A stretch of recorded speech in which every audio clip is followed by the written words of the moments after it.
일본 해상자위대 호위함이 지난 7월 실수로 중국 영해를 침범했던 사실이 뒤늦게 알려졌습니다. 일본은 해당 호위함 함장을 교체하며 사실상 경질했지만 중러를 향한 비난이 무색해짐과 동시에 작전 능력에 대한 비판도 피하기 어려워 보입니다. 도쿄 김세호 특파원입니다.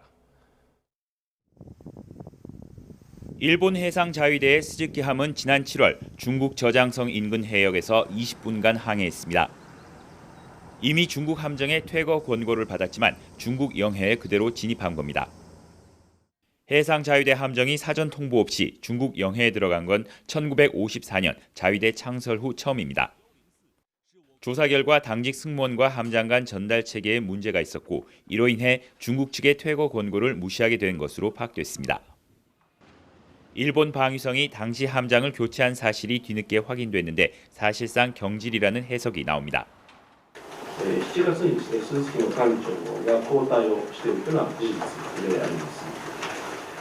しかしその都度、個別の異動事案、異動理由については申し上げておりません。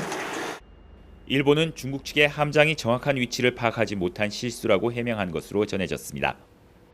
지난달부터 잇따른 중국과 러시아 군용기의 영공 침범을 거세게 비난했지만 무색해진 셈입니다.